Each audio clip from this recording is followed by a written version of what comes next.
Shawn Clement here from Wisdom in Golf, on location finally on our golf course here at Richmond Hill Golf Club.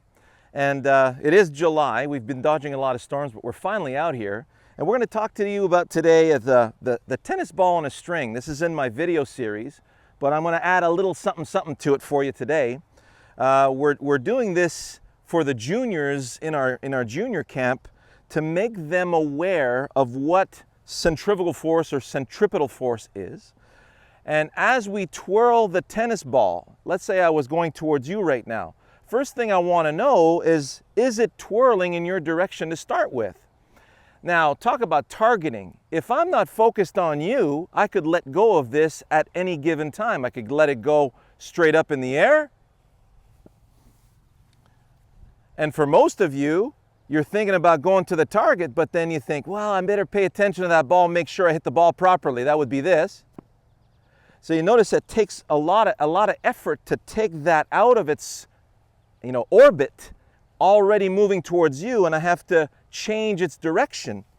So if my attention's on you, and I already feel that it's moving in your direction, I'm just going to toss this right over your head here, so I know that I'm going to let it go right about there, and there you go.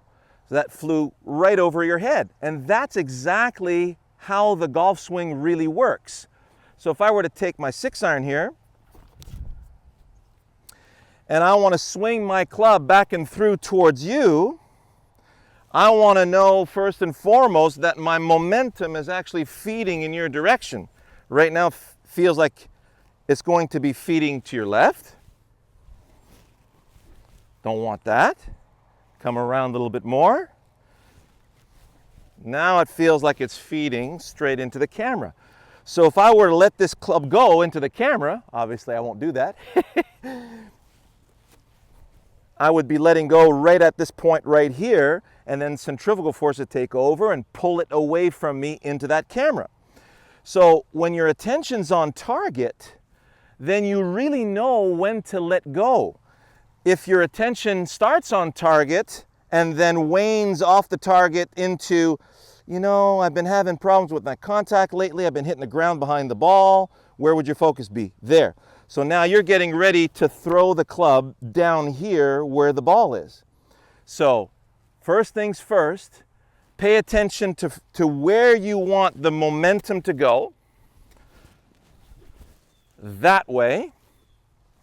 Then keep your attention there. So I'm going to hit my fade right up the hill, little left edge of the rough back to the telephone pole. So my mind is on the space a little left of that telephone pole. I see that space. I feel the weight of my tennis ball on a string, and I'm just going to go ahead and allow it to swing in that direction, which means notice I'm completely getting out of the way.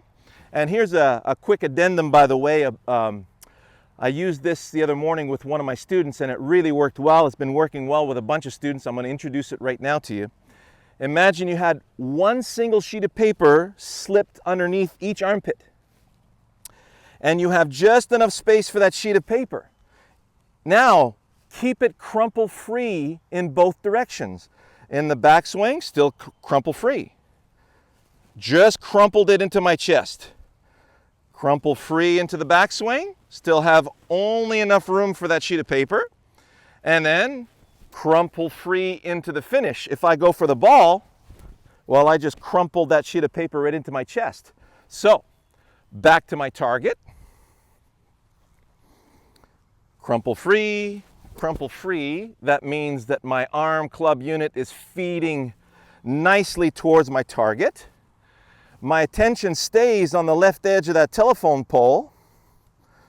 Crumple free, crumple free. And I'm allowing that swing to go in that direction. So that just stayed nice and straight to the left of the telephone pole. I'm in the left edge of the fairway, and I got my third shot going into the green. So very happy with the contact with the golf ball. I did feel that everything released out there. So now we've got a very functional focus that we're using for that. Now, on a side note,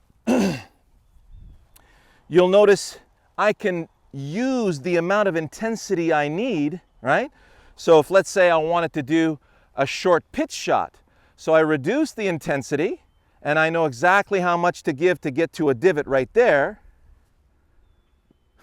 Landed this far away from it. Or if I'm hitting a fairway wood, obviously the longer the club, the more intensity I want to give. So I'm going to give it a little more intensity.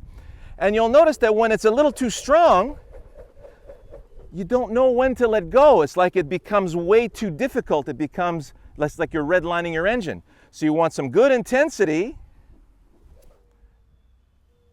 Now we're releasing it further up the fairway. So as you get to a longer club, we'll finish with this. By the way, these clubs are absolutely pure. Very, very solid. I put my steel shafts in them. I'll post something on the forum to that effect. So now I've got a much longer tennis string, or string on my tennis racket or my tennis ball. My focus is on the left side of that post again. I need more deployment. So the longer the string is, the more I need to use that centrifugal force. Here we go. Left side of the telephone pole.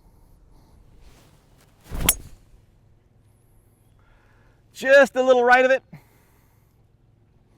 Right edge of the fairway. Very solidly struck shot. And that's because I'm using that nice taut centrifugal circle to deliver my action to my target.